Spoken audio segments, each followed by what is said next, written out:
regular, you know, me usually say. We formatting.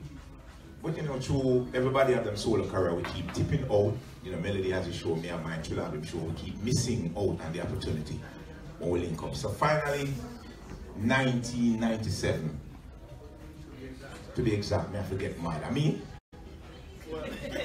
me I forget mad, that's all? We can share the story. I said, it have to happen. No.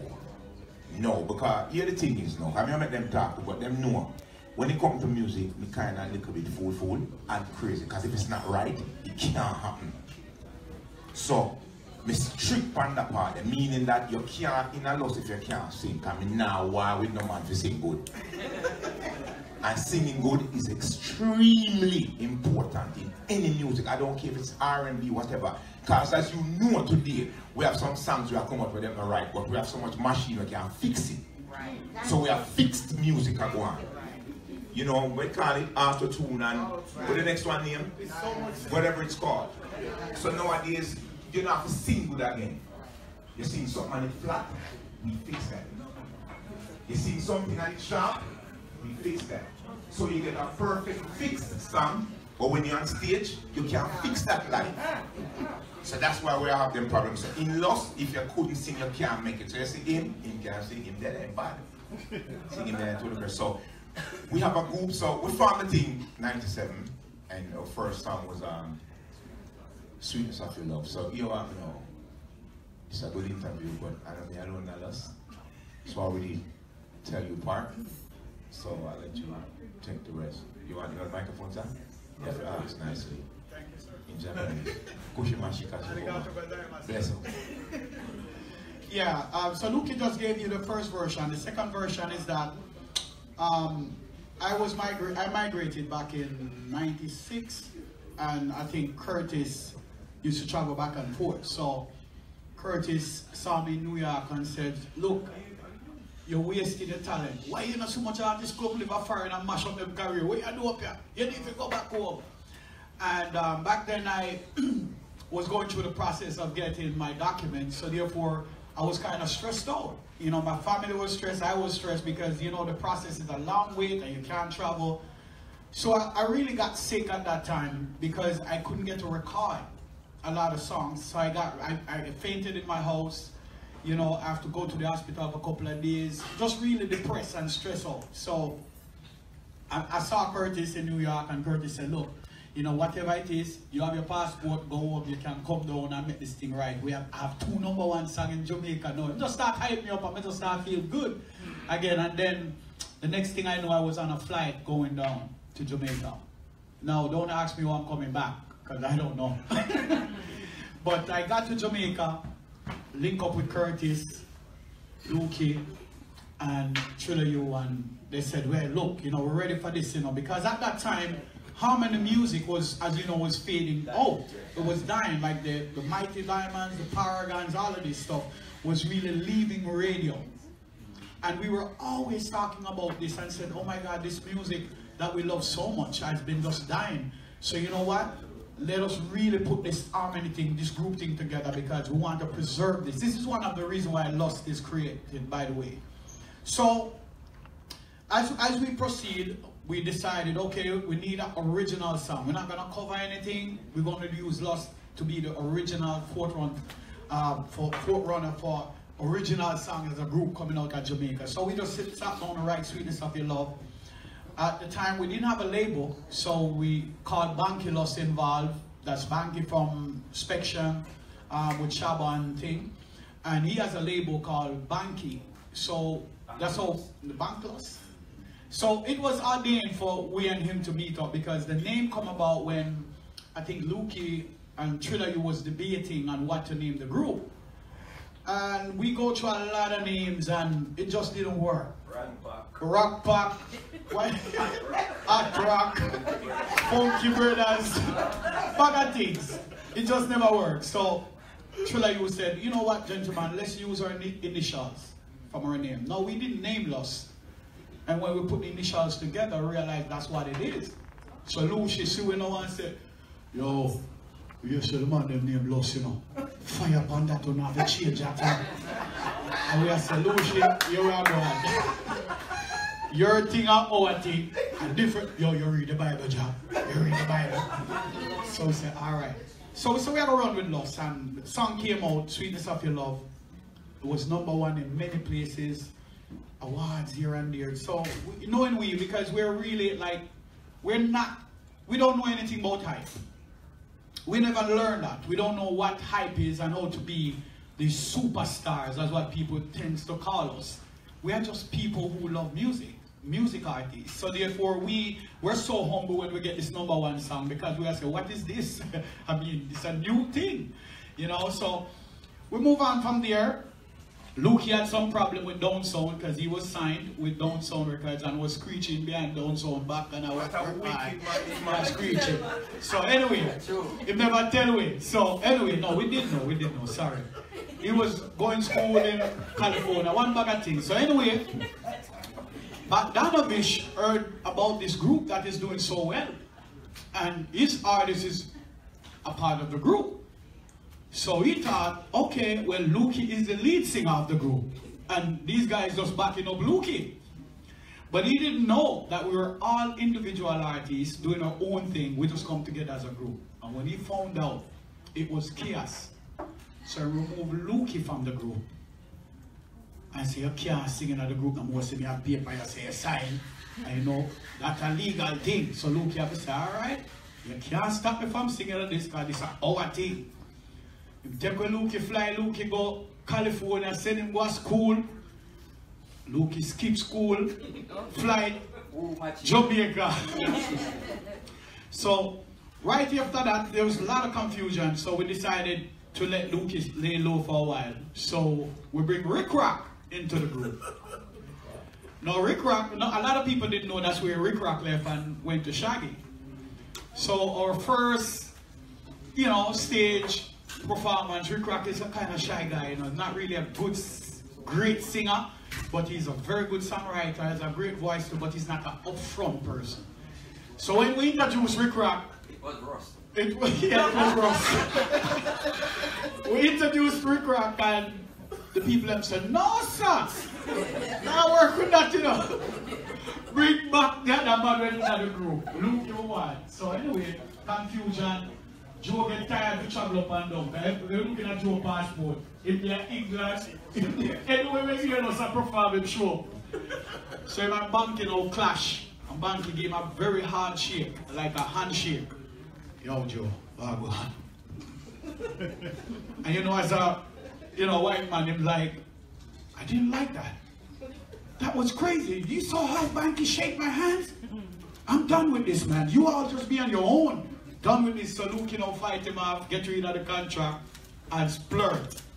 So Lost is back again. So Lost is full shade now with Lukey, everybody. Rick Rock left and go with Shaggy. It wasn't me, big. We were happy for him. And then from there, the rest is really history today. Tony, we don't know. Well, basically that, you know, guys, Lost was definitely meant to be, because all the stuff that we've been through, you don't know, and to where we come, you know that Lost was definitely meant to be. Because Singing Melody had its, I was so happy to par with Singing Melody, and I'm like a mini. Music I bust out me is kind of a mini with some big speaker and I bust out me is, but me say, I think my bust out is because Singing Melody a big artist. I roll with him. Then in the car, I take my bus out here every day.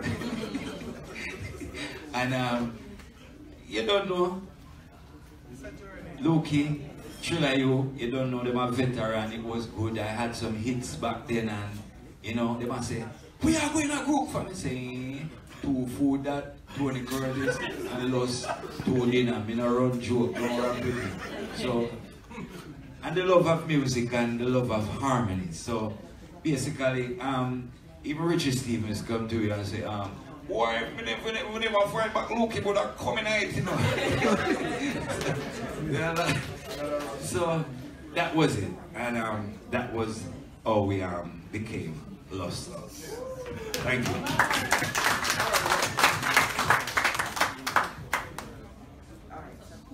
That was long because it was 2 careers. Sorry. Right. It's all right, we don't mind. So as we continue with, you know, for them to give us their history of how they before they became, actually, we're going to now start with IT and Fancy Cat.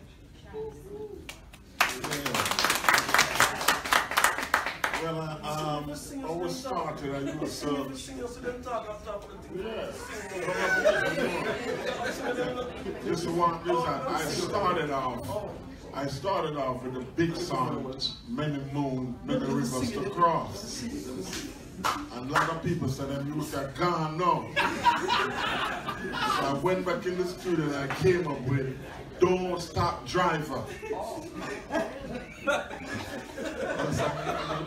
That's when I do the song One Love. Yeah. And that's when I do the song Tree Like a Bird. And then City Band sing and I say, well, then in Chile, I'll be a father, retraction. So I say, well, then if it's music, it's music. That was long before Junior Gang Band. Because when I find out, say, I really, you know, sing the really say first. I never really sing, you know what I mean? I was really with that, you know. But because I sing there in TV, so Junior Gang come. Well, as you can see, Junior Gang is living it up, you know what I mean? So, want to sing it? We sing it. Sing it, mommy. I just keep that, bro. My name is Ida, this is Fancy Cat. Yes. And we are comedians.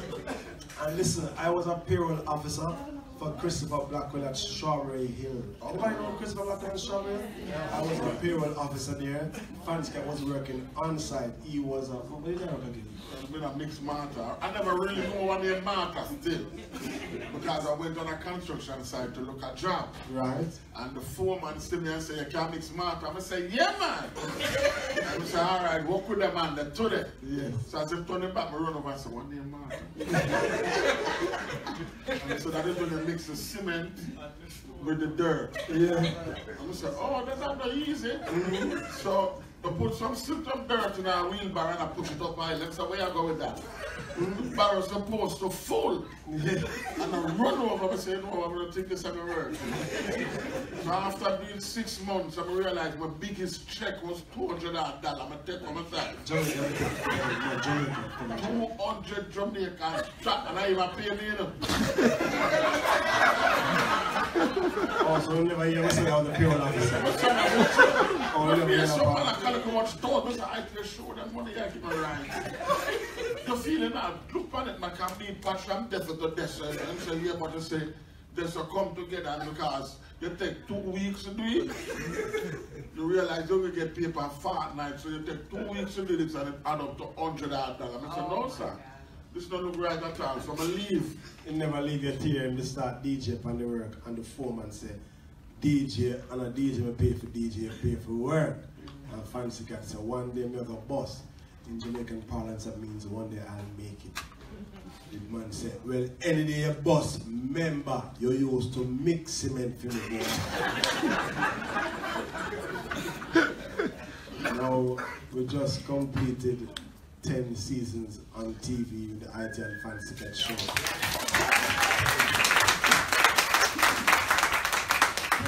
And listen, right now we're on this cruise for the very first time. And I can feel the love and the harmony in the room.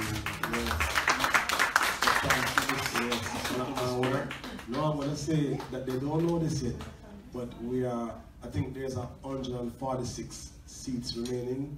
The American Airlines Arena seats 19,146, yes. And only 146 seat remaining because Sharon Bird booked us liaison with Shaggy, you know, from Solid Agency, and trust me, November, IT and Fancy Cat live at the American Airlines Arena. I don't know which year yet, but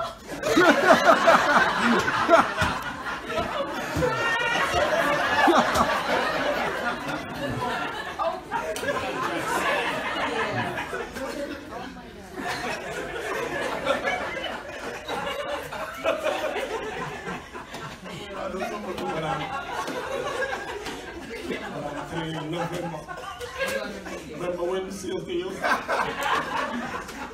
they said it. I can't believe it. You know, it's been a long career for us. And I say, we didn't really start out as a couple. As a matter of fact, it's a DJ, or DJs. A DJ we used to DJ. Okay, DJ no, I saw you. You want to try it? Can you pass up? Do you look good exam? You have to give you a sticky. You don't get wrong, but can you pass up? Do you look good exam? Sticky. So the promoter laugh. That's that. You do it again. So that was Ike that went to audition separate, but she never know. No. So when Ike done that, she said, "You try with Uno." So I said, "Well, I'm gonna get the work. I'm gonna do nothing." So for 6 months, I had one tune there, and one joke. And she called me one night and said, "Come here." 6 months? Yes, because it was a comedy show basically. So she called me and said, "Oh, you have more tune." I have more joke. So I said, "Yeah, man." So at the time, I did that with some Christian people, so I can find myself down there. I will lock up that room and we'll rehearse. So if you whisper, that's what I'm saying. Well, when you whisper, I mean, I'm from that so long, 25 years. We start young, we like singing, but then start young. Look here. Yes. Look at this. Him at 26. Yes. But yet still in 1989. He was doing something with the sound. I mean, I don't much good, but if you are 26 and in 1989 you live up with Tony, somebody matched the right. That's all me I say. So you know what I'm telling you, we've been performing for a very long time. As a matter of fact, we've been performing so long that we can finish each other's sentences. Yes. You don't know what I'm thinking right now, you know. Yes, you don't know what I want to say. We just click like that. We just click like that. Matter of fact, listen to this. I am a member of the group IT and Fancy Cat.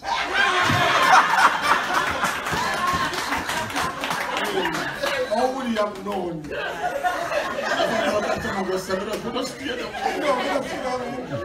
I mean, tonight at 7 o'clock, tonight at 7 o'clock you can come and see us live at the Celebrity Theatre on this floor at 7 p.m. Yes. I'm going to hand over to Pretty Boy Floyd.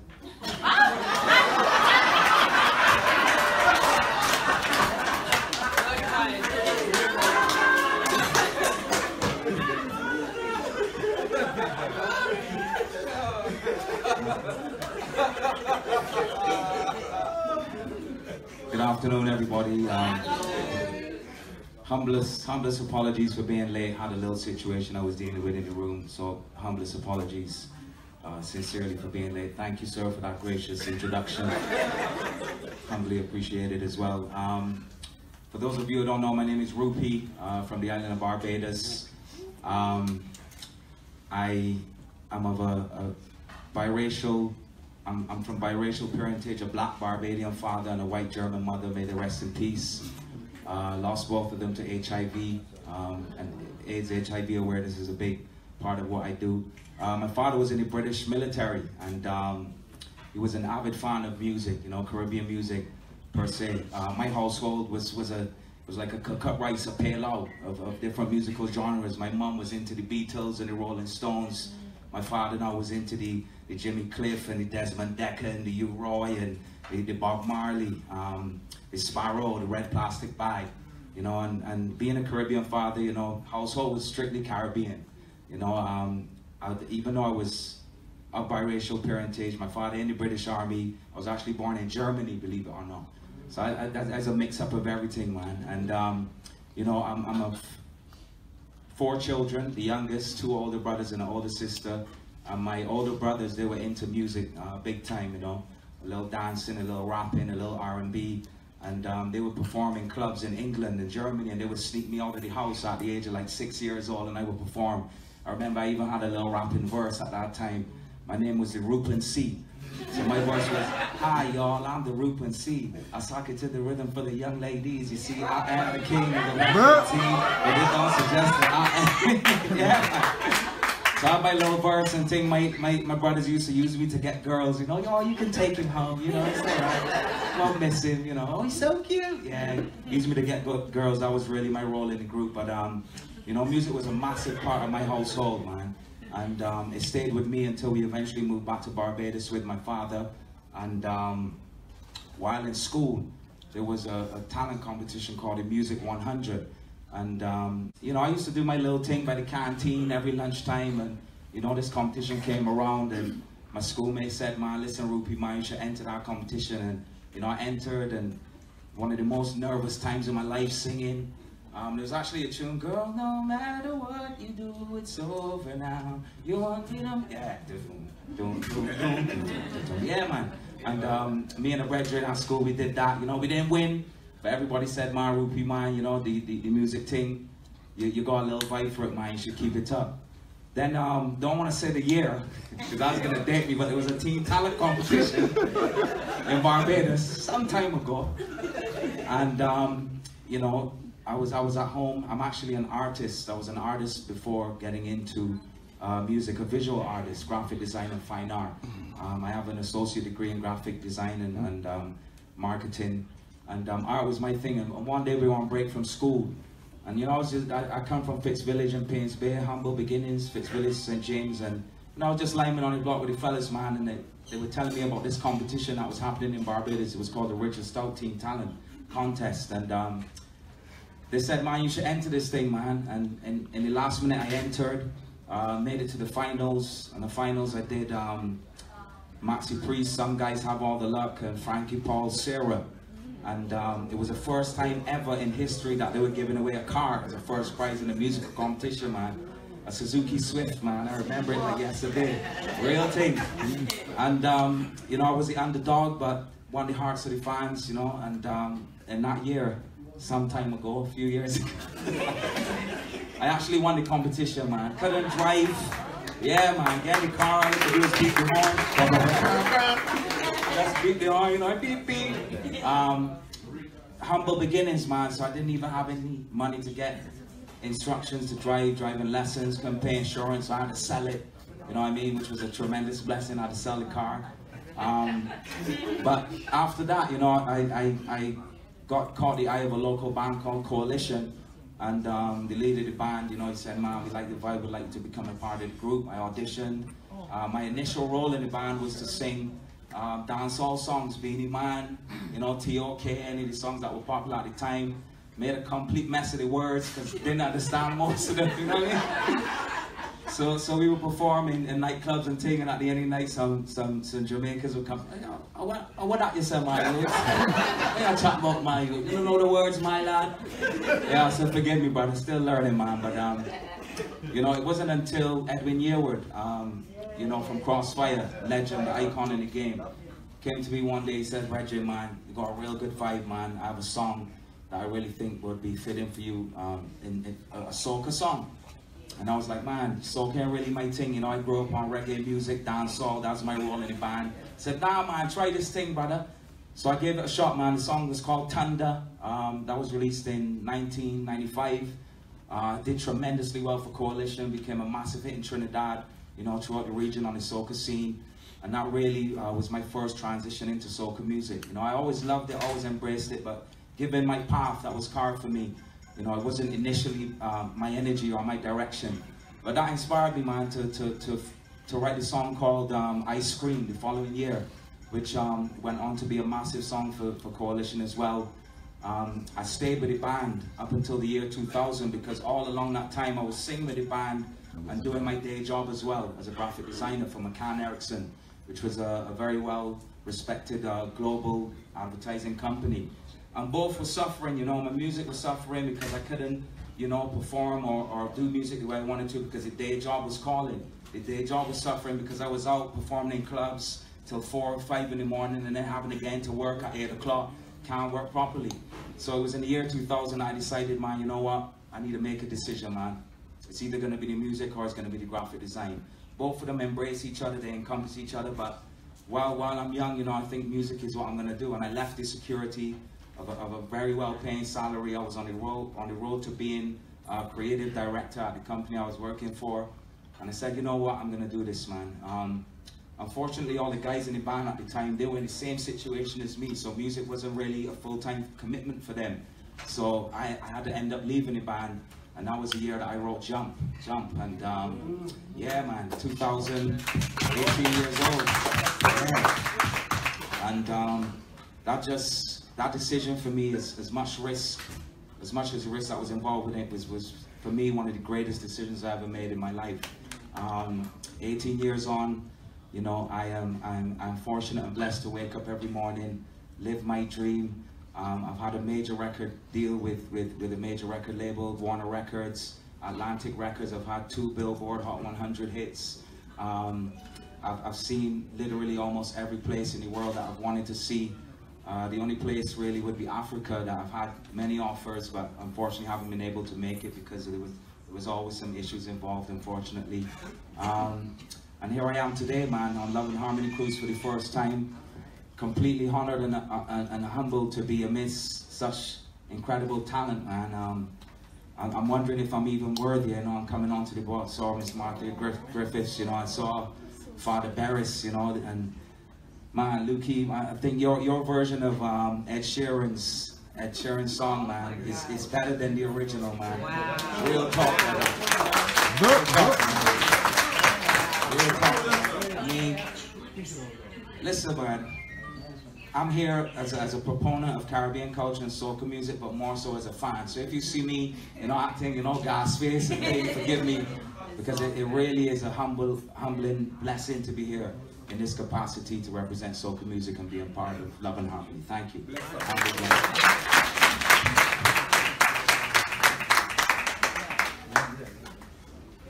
Yo. You want to go back to the church, me? Come on. Can't leave out. I mean, still listen to your lies then.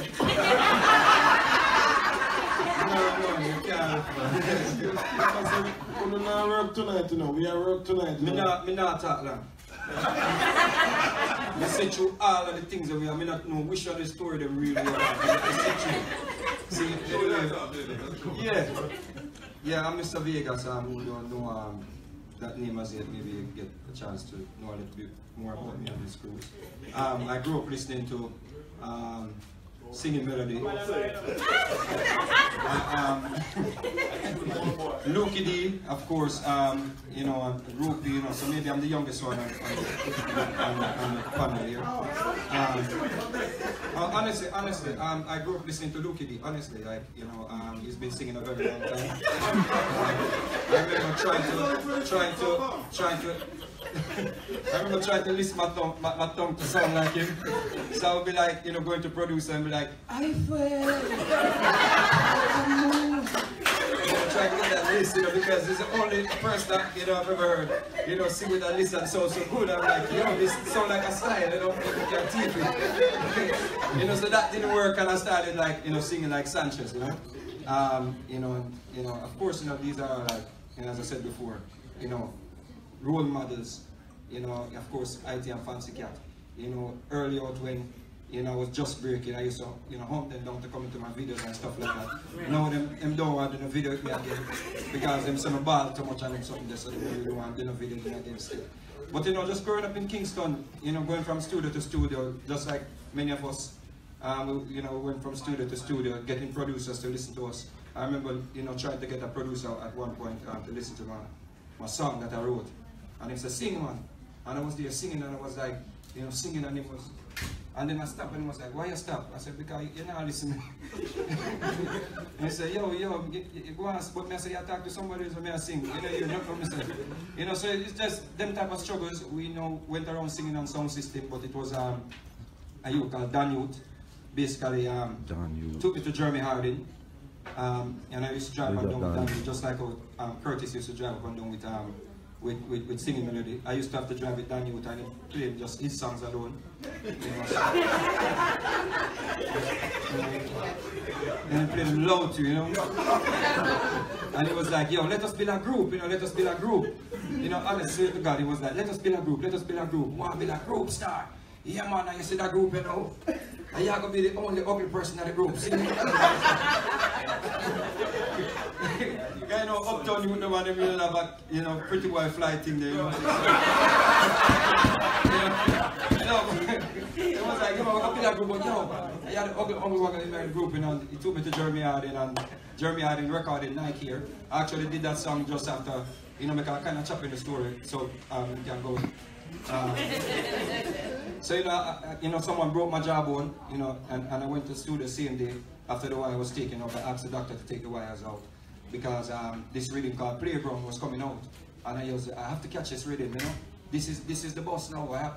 Because when my mouth was wired, I basically wrote the song, you know, and it was a true story, you know, basically a true story. You know, a man trick a girl, give her a pair of Nike here, promised her a pair of Nike here. You know, when he got what he wanted, he gave her only one foot of the Nike here. You know, honestly, I wrote a song about it, and the song came out, you know, after I recorded for Jeremy Harding, and that was how people get to start knowing Mr. Vegas. Yeah, then I went to Danny Brown. Danny Brown recorded Heads High, and yeah, and actually when I did Nike here, you know, Weepo from Stone Off took me under his wings, you know, and he sent me to a lady called Georgia to do voice training, and she was like, this one is very good, this one is very good, and Weepo paid like $20,000, you know, at that time, you know, for me to do voice training. So when I went to the studio, you know, with Danny Brownie to do Heads High, my voice was like, you know, like so unique, you know. It was like, no. It was like, you your body, you know, and you know, was like, yo, I my lead the rhythm, you know. And you know, so you know, some artists will walk out of the studio because they never really want to hear that thing. You know, I won't call the name right here, so.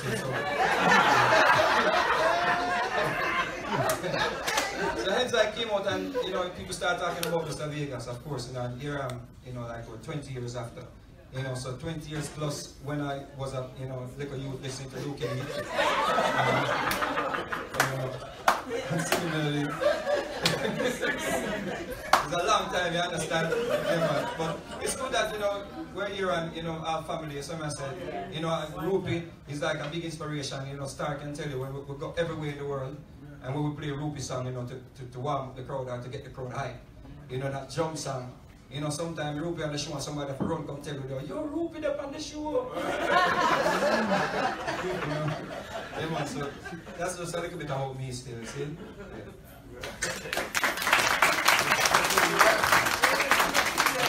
That's thank you for calling me, because I realized. See, you don't want to leave again. I'm gonna say, you see, it's a true musicians feel like only them need to rehearse to get the band and tune. Comedians don't need to rehearse. Yeah. But when I said we never get to respond to any questions asked by any one of you. And the people want to ask, so you can answer first. But you don't realize, you see, oh God ordained it. Because my brother in Christ, you know what I mean? I was leaving and him called me back, you know, to answer the question. God is good all the time. God is good. See, but you say I lie, they might tell God bad things. God don't do nothing bad things, God is good all the time. So right before IT and Fancy Cat leave, we have questions for them specifically. No, yeah, you come. Okay. But yeah, go ahead. Good afternoon, everyone. It's good to be here. This is my first cruise, by the way, and I'm John T. from WANS Radio. I just want to, Fancy Cat and IT, most people here don't know your connection with a musical family. Lucky D was earlier on showing up about his musical family, but you're also from a musical family and a family of comedians also. So could you talk some more about that connection? My brother is girl, I've got a day. That's my father's brother. His name is Alton Ellis. My current name is Ian Ellis. So if you give me a check, don't write IT. The last time somebody write IT, I could change it. So Ian is my good name. You know, IT is an acronym. It means I thank you. I thank you for asking that question.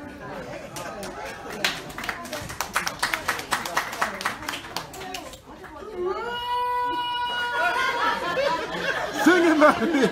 Sing it! Sing it! Sing it! Sing it! So let them know someone calls me singing melody. Yeah! Just that the little singing didn't stop by me. Swing as I did the cousin. So that's all I can say. So yeah, I understand that, but that don't come to that song. But you know, my brother is Blacker Ellis. He's a known comedian. He was a part of the duo called Bella and Blacker, who we saw as the epitome of good comedians, a good comedic duo, because this thing is rare. You will never find this clean clean and also a comedic team. So it's still unusual for people. And Bella and Blacker is who we saw. So Blacker Ellis, my brother, a comedian. The first time he performed, he was in concert. Blacker Ellis in concert, and that's when we sang that song. You heard it. Or if you come in later, we'll never sing it again.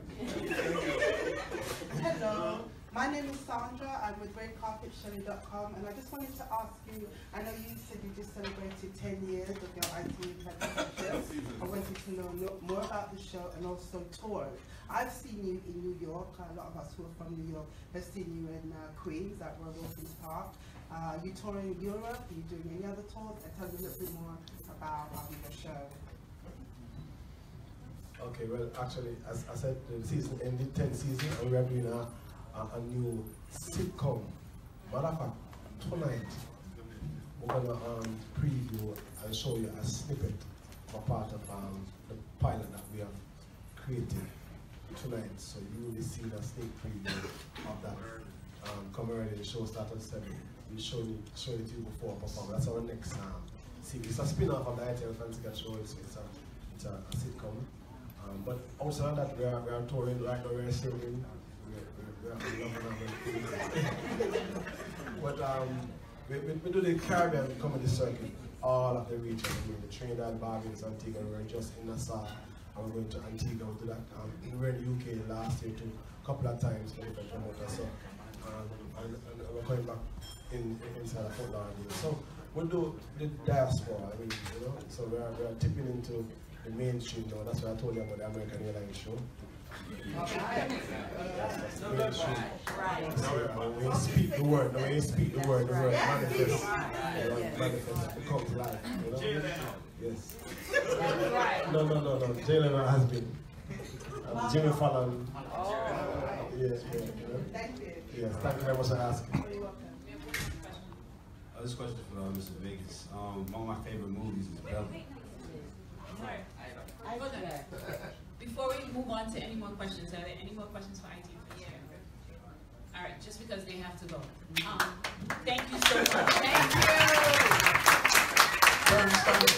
Now, before we move on to the other questions for our other guests, we have Jody from Everything Buju. I know you've probably seen a lot of branding, a lot of, on the 10th floor, there's the social box where you see Buju image and so forth. We have some of these that's also in here. She's just going to actually give us just a little bit and tell us some more about Everything Buju. Hello. I'm not an artist. Sing it, girl. You don't want to hear me sing. But I do represent one of the most legendary reggae artists, Buju Bantons, and I'm humbled to be here to represent him today. Of course, I wanted to, as I was thinking about what to share and how to share it, I'm just gonna put it out there. We're on the Love and Harmony cruise, representing this amazing man, representing the brand, and of course he has a fashion brand called Everything BB. One of the things that we have not done as a team is we have not officially stated publicly. So this is the official statement publicly as a team that Buju Bantons is set for release December the 8th, 2018.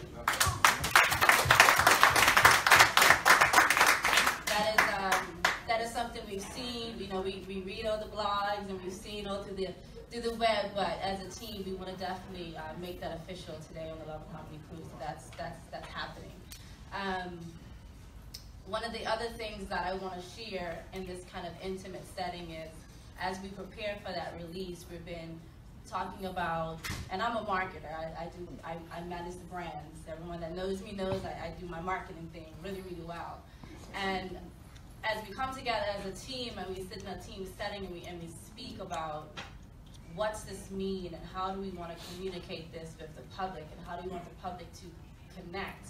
And speaking with some of the members of his team, the people that have known him the longest, the people that have been there from the beginning, some of the words that they kept saying really resonated with us all.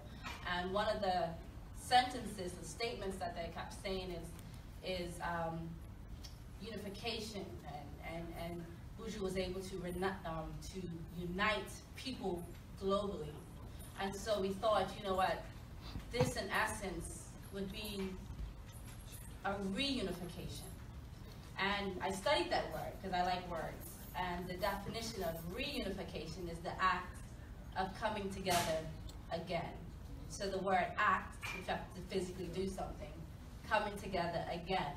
So we call this kind of movement, if you may, the reunification. So be ready for the reunification of Buju Bantons, because he does intend to come out and pick up where he left off and continue to reunify the world through his music. So we're really excited about this initiative in Love and Harmony. We are doing a bit of an activation. We bought some technology on the boat called Social Box. We can get in there and have what we're calling the Buju experience. You can see a little video. You can send him messages of hope, love, whatever you want to. Sing a little song, you know, get in the booth, do all those things you can take place up on the 10th deck. So one of the other, I don't want to talk too long, one of the other really major announcements that I think is worth making now is, I keep getting, you know, when's the first concert? Is he going to be? We're ready. Is he going to be in concert? Is he going to be touring? What's the situation? And as you guys can imagine, and then being seasoned media, you know, we have some powerhouses in the room. We don't like to release everything. But I do want to announce that Buju is intending on working very hard to launch a tour swiftly after his release. And we do have the first date. So if you want to know the first date, yes. Yep. Flights need to be booked. Flights need to be booked from now. Flights need to be booked. What do you mean? So if you want to know the first date, You're damn right. First ticket. Listen, I'm here to give you that first date, right? And we're officially doing our first concert event on April the 22nd, 2019, in Trinidad and Tobago. Oh. Boom! Damn, y'all lucky. Boom! Trinidadian.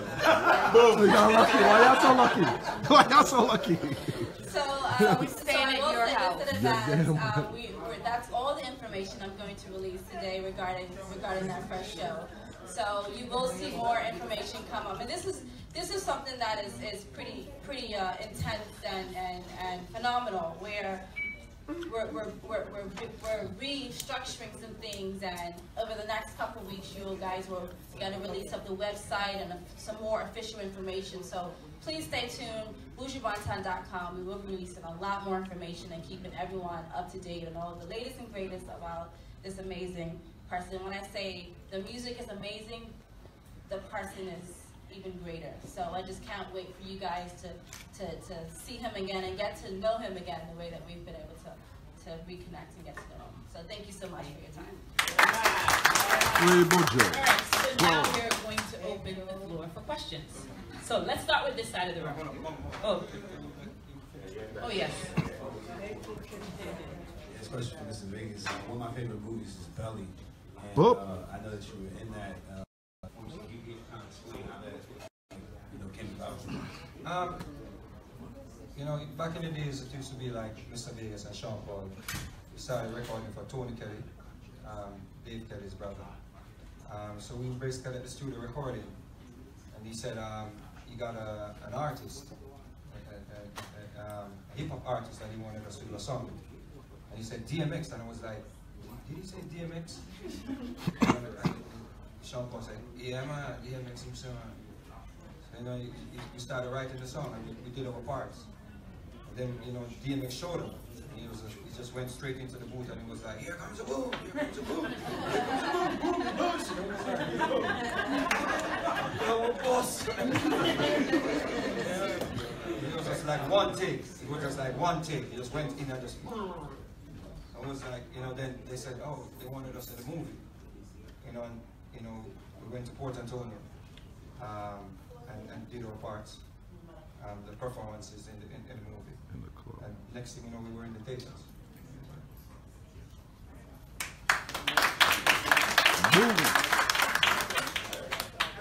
Any more questions? Good afternoon, everybody. My name is Nicole Barnes. They call me Princess Easy on the radio. I have a question for Mr. Vegas. Yeah, he's a friend of mine. So I'm kind of going to put him on the spot. Look at the shirt. Look at the shirt. You don't see the shirt? You're like the person. How many people in the shirt?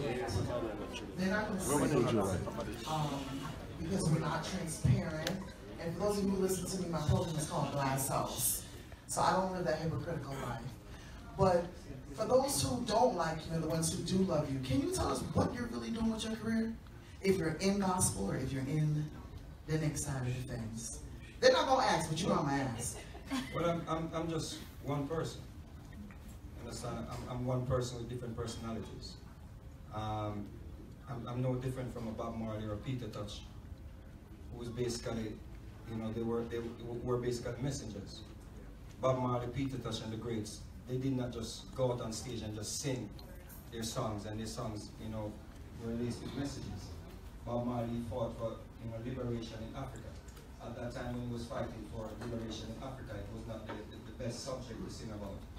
So now I'm basically trying to enlighten my people, because religion has blinded many of our people, because we get passionate and emotional about some things and we don't know the root of it. So if I basically go somewhere and my eyes are open up to something and I see the evidence, I'm just like, you know, itching to come back and share it with my people, because that is what I'm about. So yesterday, if you told me something yesterday, and I was like, yeah, it sounds good, you know, I believe you, but then today, Rupee showed me something and I said, no, you know, this is the proof. Then I'm going to have to come back and say to you, you know, what we talked about yesterday, you know, it was not real. You see what I'm saying? So, you know, people sometimes get thrown off by truth, because the truth is harder to accept than a lie. And I cannot live with myself if I keep lying, because when I go and face that mirror, I'm going to have to look at myself. So, but people get to understand that at some point. You know, there are many people. It was when they passed off, people started quoting their messages and their scriptures and their songs and stuff like that. You know, so I'm not worried about the people that don't like Mr. Vegas. They will come around. You know, they soon come around. Yeah, Mr. Vegas, I just want to ask you. Now that you say that, I just want to ask you. By the way, I signed out from that Sunday on Friday reading, right?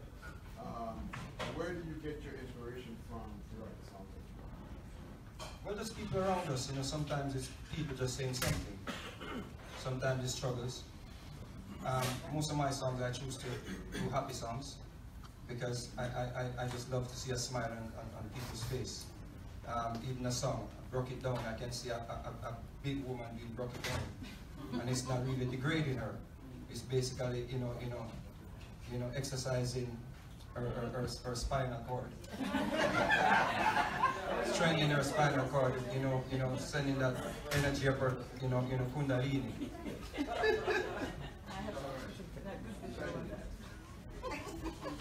Good afternoon. My name is Kishima Francis. I'm from Ireland, Jamaica. My question is to you, Jody, it is? Big up to Trinidad and Tobago, of course. Just wanted to know, was there any sort of strategic planning in terms of where Buju Bantons wanted to have his first concert? I know, you know, his home is Jamaica. I know a lot of Jamaicans are anticipating his release, and they are elated. Persons are excited. So this new information that his first concert, April 22, 2019, for Trinidad, was this strategic? How did you come up with Trinidad? Right. Okay, so I knew that question was coming. I know that question was coming, and I will say that it was strategic. It was strategic because Buju is very excited about getting back on the road, right? And when we speak about Jamaica, his native land, his homeland, where he got started, that particular location is extremely special to him. And we want to be able to give that particular destination the time, you know, to really manifest. Thank you for that word. You know, and that's the real reason, you know, why we've chosen. So we will announce the Jamaica date, and it will be announced with some other additional special things that take place around that. So that's the strategic reason, and the kind of in essence reason why we did that. Sorry, just piggyback on that one. Why was Trinidad chosen? She didn't answer. She did not answer. She did not answer. Why was She did not. why did you choose Trinidad?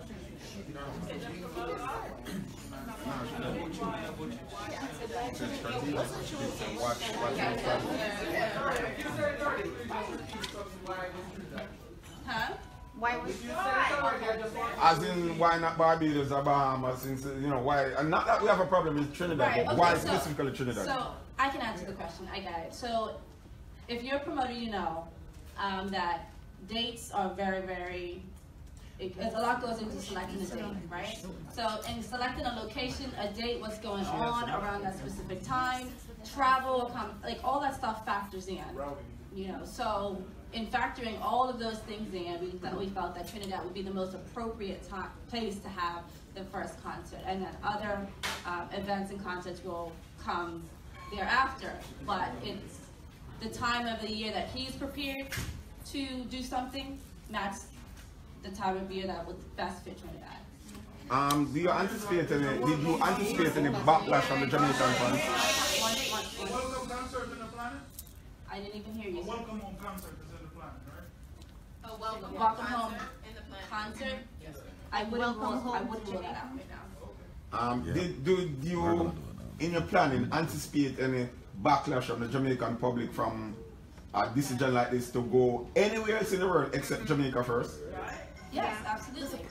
How do you plan to deal with that backlash? Because you know the Jamaican people and you know what is going to come from this. How do you anticipate dealing with this backlash? So we do understand that there will be backlash. We do, and we don't want to make it. You okay?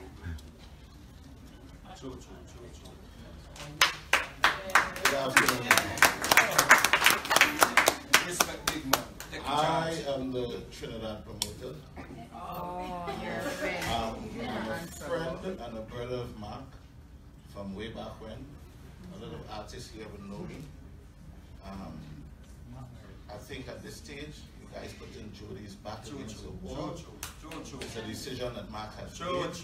And trust me, the answers that you're looking for, Mark belongs to him. From her, sorry.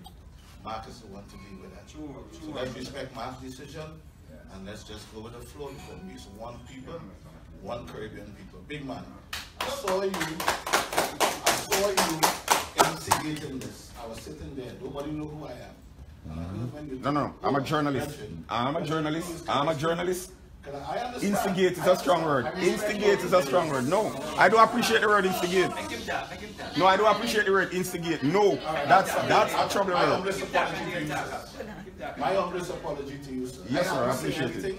Because people take me very, very different. So I hardly say anything. So I why Jodi is here. But at this stage, I decided to come to the defense because I realized that she's backing against the wall, and you guys are carrying her against the wall. We love Buju, we love Mark Myrie. It's a decision that he has made, and please let's respect it. All right.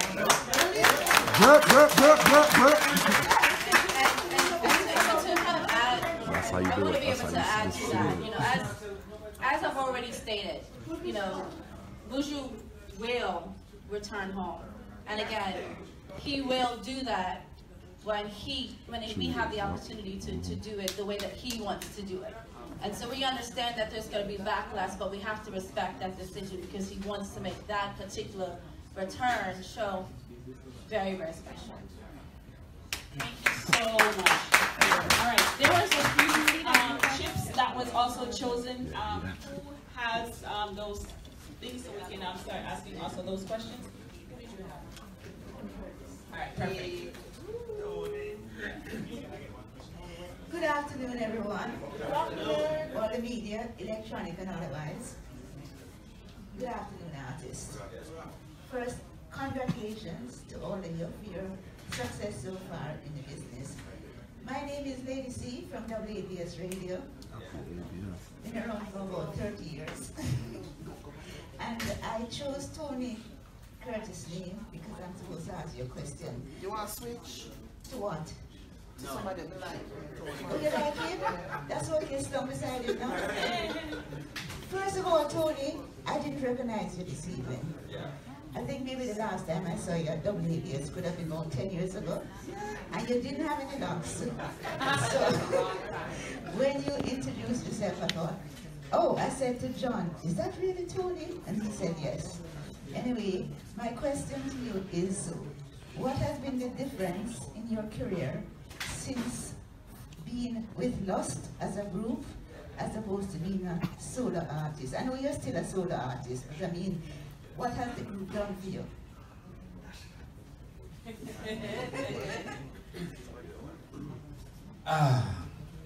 Yes. Well, for me, as you know, when I met Los, I had a lot of hits, a lot of songs out there, but as Singing Meredith, Low Kitty, and Chulayu, they came to me and they said we want to form a group because the harmony was of Jamaican music was dying out, and it was basically we were the best opportunity to really bring back the vibes of the melodians, the head tones, the tamlins, and stuff like that. And I have always loved those groups because my father is a musician. His name is Bobby Soul. And he always said to me, you know, you must sing some harmonies and sing some group songs. And when Singing Melody and Low Kitty came to me and they said that, and I figured that I would give it a shot because it would take nothing away from being Tony Curtis. Yes, so I decided that I would give it a shot, and that I have Los and I have Tony Curtis, and Tony Curtis will still perform.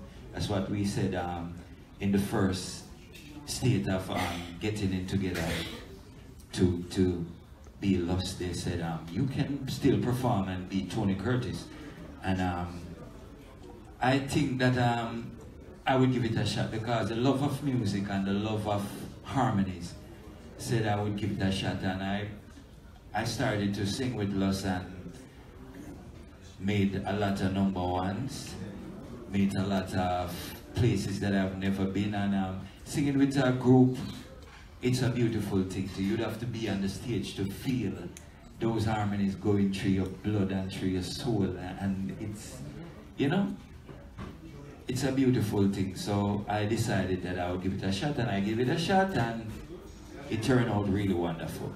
So what Lust has done for me, a lot of things.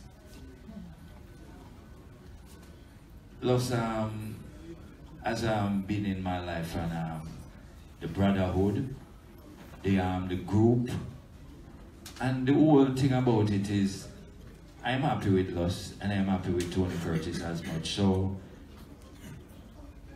it's only better. I cannot do much more than to say Lust has been really good to me. Thank you very much, love, and congratulations. Yes. As a group, I must say I have appreciated your music very well. Singing Melody, I see more often than everybody else. We're always talking, and he will let you know that I've always said, as a group, you guys are very, very good, and keep up the good work. Thank you very much. That's very humble, and I appreciate that. Thank you. And you meet girls too. So, Good afternoon, everyone. My name is Omar Stevenson. I'm from Pump Station Entertainment and Top Tier Management Group that manages Rupee. So, in addition to being a manager for an artist, I'm also one of the few Jamaican promoters that promotes, events here in North America. God bless by the full coach George Crooks and a couple of us on the East Coast. But my question is, nowadays, reggae music is not our music anymore. Reggae music has spread and it becomes global, right? It is appreciated and accepted among, a wide range of cross-section of people, and Caribbean music as well. But one of the things we've noticed as promoters is in the industry, we have groups that are popping up all over the world that are doing much better than our Jamaican artists. The Green, Slightly Stupid, Stick Figures. These guys are selling out stadiums as reggae music, right? How are we, and the media is responsible for this, so how are we going to support our artists from Jamaica and the Caribbean to help improve upon hard ticket sales and popularity of our music that is generated out of Jamaica, and help to push that music as well as the Caribbean? So when I say Jamaica, please forgive me. But I'm noticing the trend. Like, as a promoter, if I'm thinking of doing an event and I'm looking for it to be successful, I'm looking to put a cash together that's going to do well in terms of ticket sales. And, we have a good marketing strategy now. We have the ground game. We have good marketing folks like Jody and other folks that we know how to market and promote an event. But as a Caribbean music, we're not selling tickets. So we all have a responsibility and a role to play in promoting our artists. And you can't blame promoters for not booking Jamaican artists or Caribbean artists if we're not selling tickets. But the media has a role to play, and the artists have a role to play for coming together as well in terms of coming up with a strategy to also push that music. Because if we don't, as a people and as a region, then we're losing out. Because frankly speaking, if I'm looking to do a big reggae show right now, I'm starting to think of who else outside of, our Jamaican folks. God bless Beres, but he's getting old, right? So we got to figure out a way and a strategy to continue to promote our music. But we have to understand that the Buju Bantons, the Shaggies, the Beres Hammonds, they are way ahead. You know what I'm saying? And we can't always depend on the name Marley to sell a ticket. We got to work with, all the other artists that are relevant and are doing good music. So I throw this out to the artist panel and I throw this out to the media. How are we going to contribute to help to promote Caribbean music so that we can do as well as all those other artists that are popping up? Because they have a strategy and I know what they do. But I'm just asking you for your feedback in how to help improve our music. I'll answer one of those questions. Hi again, I'm Hassan Yabi from the Friday Evening Ride 100.7 from New York City. One of the problems that we have, our network is very weak. We don't network with each other. That's our problem. Our network is very, very, very poor.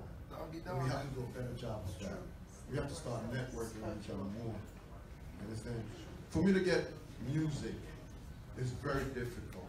I have to call you to ask you to send your music, so I have to play you on the radio. It's a problem. Understand? We need to start networking more. And our distribution system is very poor as a people. Okay? We have no distribution system and we have no network. That is one of our problems that we need to address and we need to fix. Hi, my name is Singing Melody, and I think I applaud you for that 100%. I've been one of those kind of artists who have been watching and doing a lot of watching, but more so wanting to see how I can be able to contribute and open up the minds of people like myself and my other peers who are in the industry. I have spent some quiet time in this industry watching things falling apart. Now, when we talk about falling apart, we're talking about ourselves as individual artists, people who have been making music but have no knowledge of what to do with it. We are very talented and we have the music. We just don't have the people who to manage and to market. If you go to Jamaica right now and you say you need a manager as an artist, you will get a booking agent that turns into a manager, and your brother who has no knowledge about this business, and so on and so on. We don't have enough marketers in Jamaica, and if we do, they're not showing up. And the fee so high where most artists can't, well, we all know that marketing costs money, people, We can't deny that. I've also watched the industry falling apart by the people, the same people who are in it, who are supposed to be helping it. They're helping themselves in it and helping people they know. It is not about talent anymore. It's about who you know and who can do what for you. I'll give you an example. I made a song. Everybody who know me know that I'm a lovers rock singer. You know, my kind of music is surrounded like the Beres and things like that kind of genre. And I've made a song dealing with totally a different topic, which is social issues in our community. Very great song called No Love. It is a time of where the industry, and not just the industry, but our country was in a dilemma with crime. The song was appealing to our everyday life, the same kind of vibe. And that song is sent out to almost the whole of Jamaica. Radio, because I believe in marketing and promotion.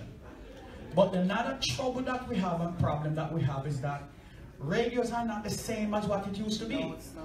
It is not informing and educating and entertaining anymore. People are coming in with pouch. And they employ by the radio station to play on these stations. They're not logging songs. They're playing songs freely, like they get it. So music becomes disposal now, where a man get a song to them, listen it and throw it in the garbage tomorrow. So song is not as what you think it was back then when Beres and all these great men were making music. Because back then they didn't have the tools, but now we have the tool. Why are we not selling tickets?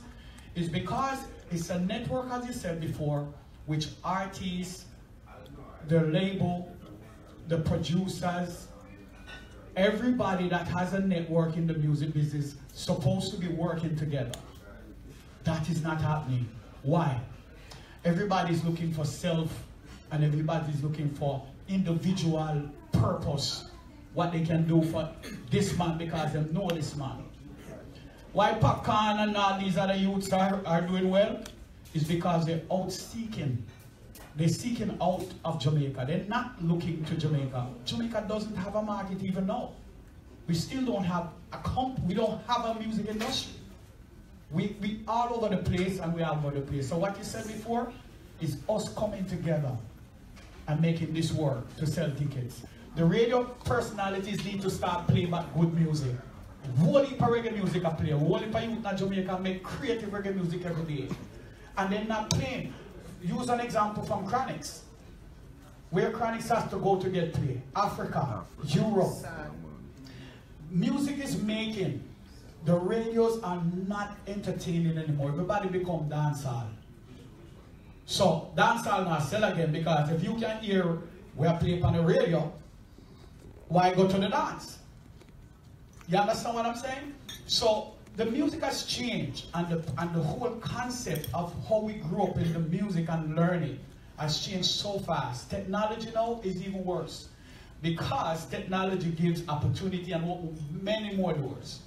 So what is happening is that the music has get tied up into a lot of different kind of things. And that's why we're losing that attraction that we used to have. You understand? So what is happening now, as you said, we need to do is to start networking again. Playing music is what we do. As a DJ, you play music. As a singer, I make them for you. As a selector, you play music because you get them from the artists or whatever. I've heard the story before. Oh, we just need jingles from the artists to play them song. I've sat down in my recording studio, I've made thousands of jingles and sent out. When I call, how's the song doing? It's doing all right, you know. I don't make a song that appeals to anything wrong. Every song that I make has to be good music. And that still hasn't been playing. So we have a problem. And it's not just me, I can tell you, many other artists who are going through the same dilemma. Why we're not selling tickets? Why Shaggy and Sean Paul and other people are making it? Is because they're outsourcing. They're getting help from the outside. And the outside is a much bigger world. Jamaica, we don't have a market, my brother. We don't ever sell records in Jamaica. Sorry. I just want to maybe add a little bit to what Singing melody, boy. But I think that's just a part of the problem still. You have to understand that people will show up if new artists are breaking. If every time you come to a concert, the performance of Mr. Vegas, Beres, singing melody, Lost, then people, you don't want to see me on the ship next year. So who's going to take that spot? And DJs always complain. Oh, we're not getting good music to play. Promoters can't book the artist. The promoter cannot book the artist because he don't want to lose his money. He doesn't want to lose his money. So what are we doing about that part of the business?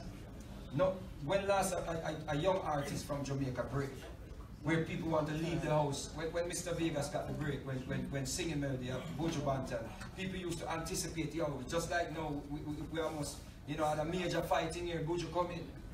People get mad, oh, now come Jamaica first.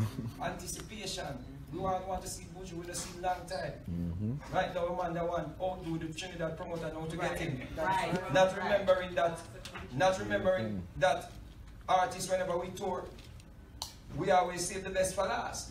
So because people want to see something new so bad, they want Buju now to come Jamaica first.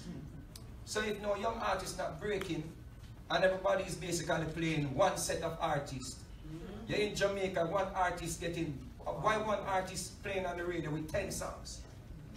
Why we can't get two young youth and give them some rotation? Why is it that because Mr. Vegas chat enough, him chat too much, if me have a good song, you're not going to play it? What my song has to do with my personality. It's not about you and me. It's about the promoter, it's about the radio man, it's about the people who want to be entertained. So Mr. Vegas should not have a good song and you shelf it because you don't like him. That never used to happen. We never, some radio DJs never meet Dan Penn yet. Back in the days, maybe if they knew who Dan Penn was, they want to play her. Oh, that old woman, they're going to sing, man. And show it well. So we used to basically play music, not off because of a friend that, not because me like the brother there, because the song is a good song. So if Jamaica not doing that, it cares zero what you want to say and what you want to say and what you want to hope for. And when you get 50 songs per day in your mailbox and you don't know this artist, you're not going to listen to it. So you're saying you're not getting music. Maybe the music is there, but you don't know it's who. I just want to say one thing. I'm going to try and keep it brief, but I come in from another vantage point, from a marketing standpoint, and I've been observing myself for the past several years. I just had a conference call with pretty large streaming monster called Pandora Music, and they reached out, friend of a friend, contact of a contact, referred them to me. They reached out, we had a conference call about how can they tap into the soca and reggae artists, that they're not using our tools and we don't know how to reach out, so they're working with us to potentially have a strategy to do so. But I found it interesting because he was saying that none of the artists even reach out to them. And on Pandora, they actually pay artists for spins. Exactly.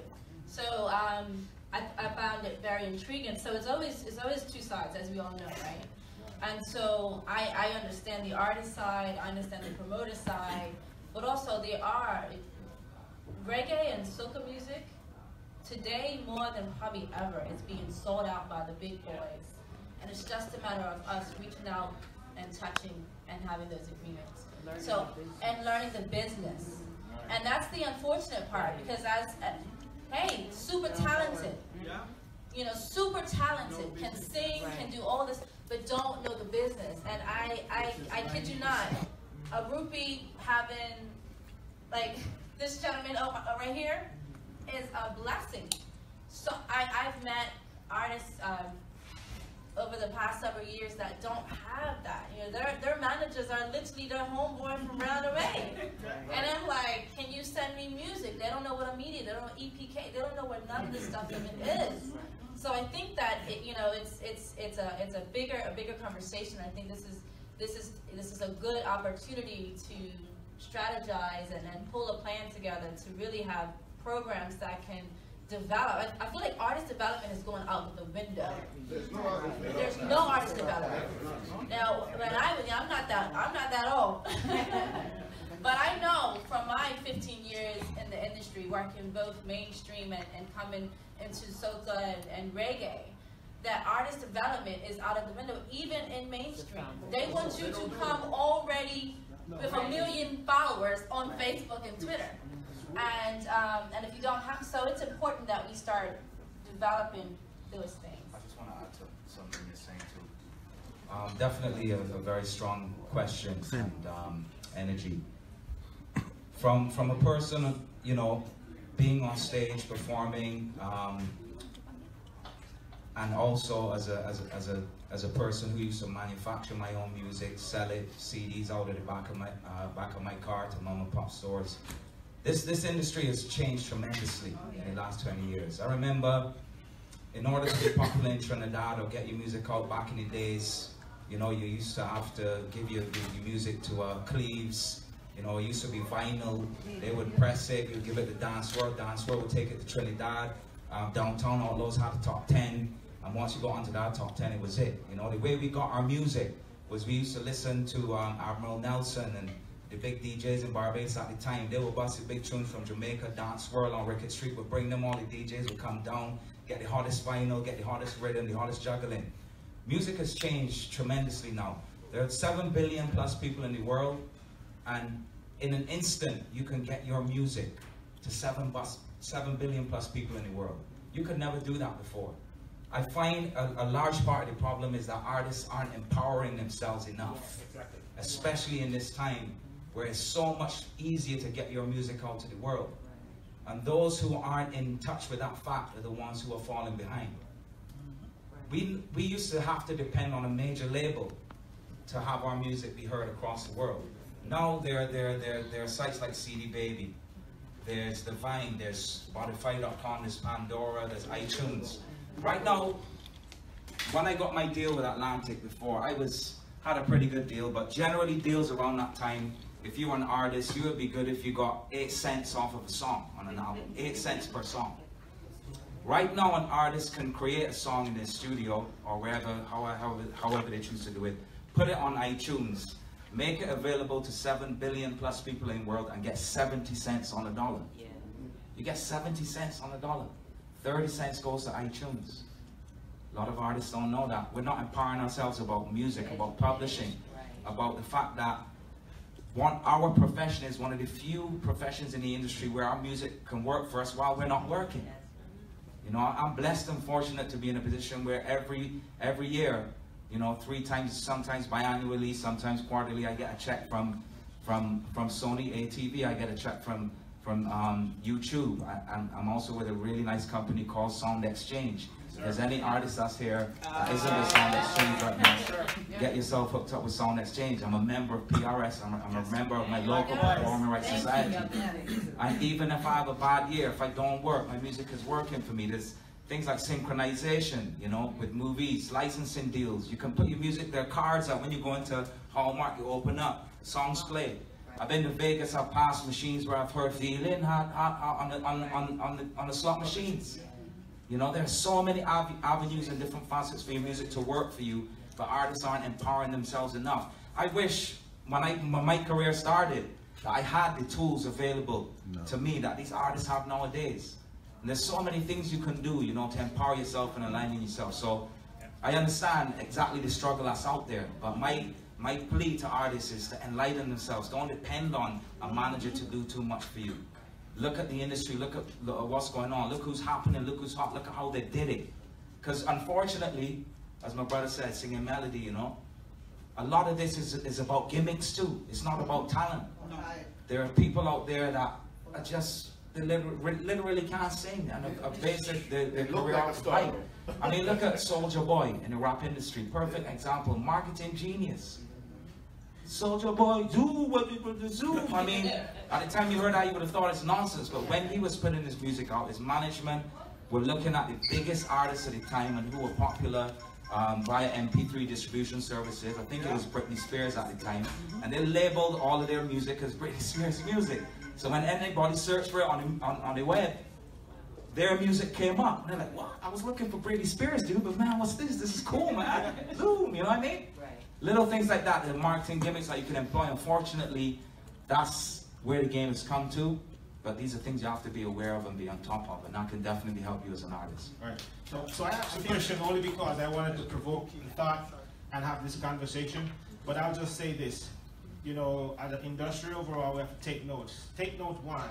Stephen Marley is on tour right now, and he's opening up for Revolution. And I'm pretty sure that a lot of you in this room don't even know who Revolution is. Okay, so, okay, take notes. You see what I'm saying? Some of the biggest reggae shows right now, The Green, Slightly Stupid, Stick Figures, take notes.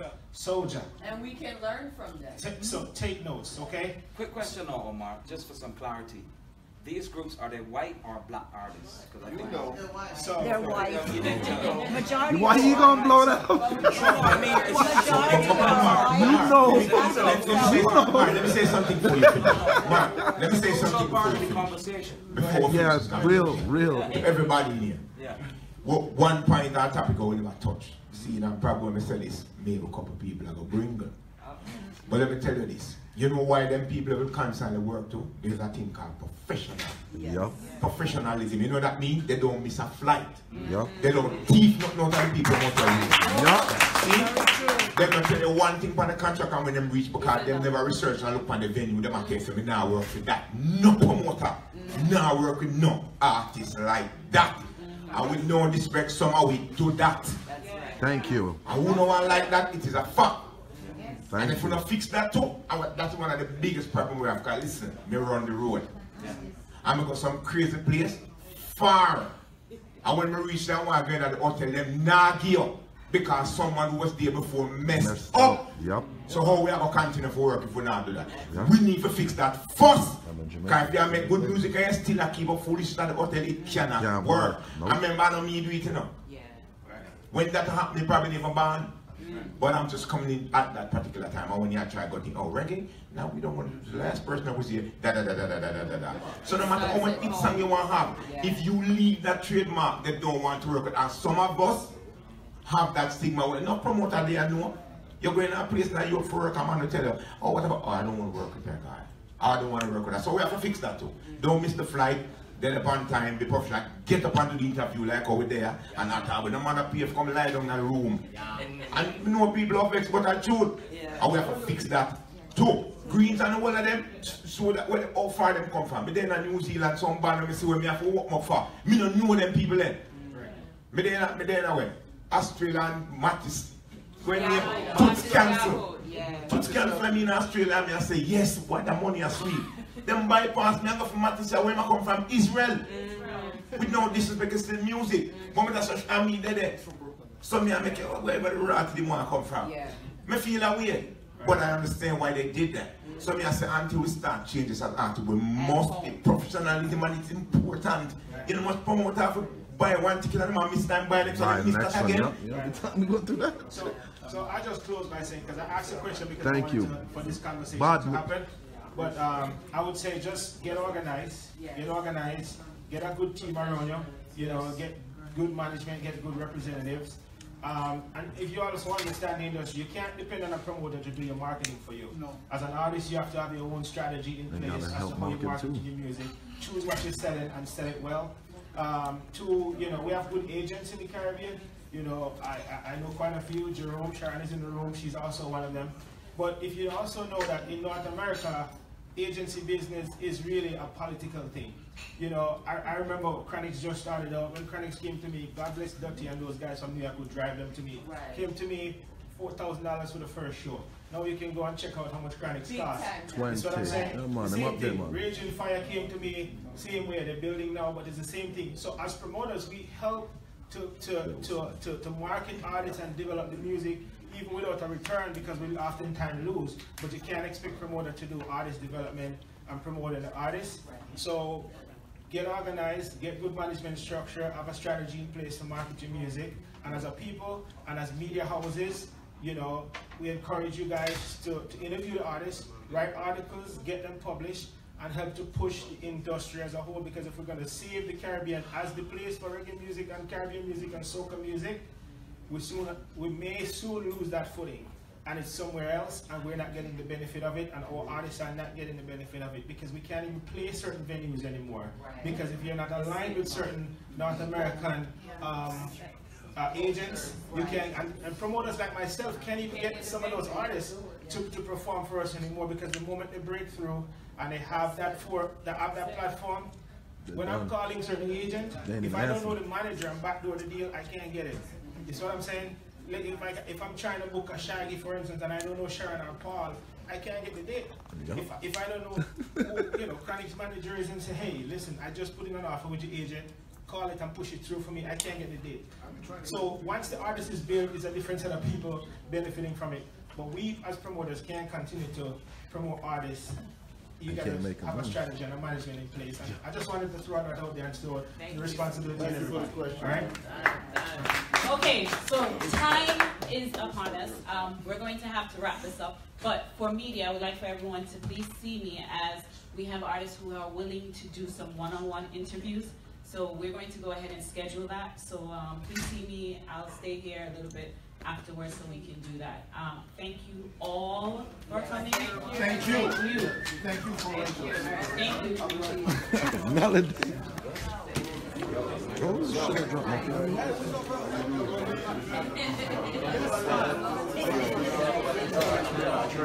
Oops. Singer there, singer there. Hold on, it's you I'm just talking to. I told you. Your big brother, I work on the Ronnie station, Ronnie. He had him bridging, you know. Yeah, man, always I said about Rupee, and I said, back then. And I said, yeah, man, Rupee. I mean, you want to show. And I said, about the idea that I have. Actually, when it's out, we're working on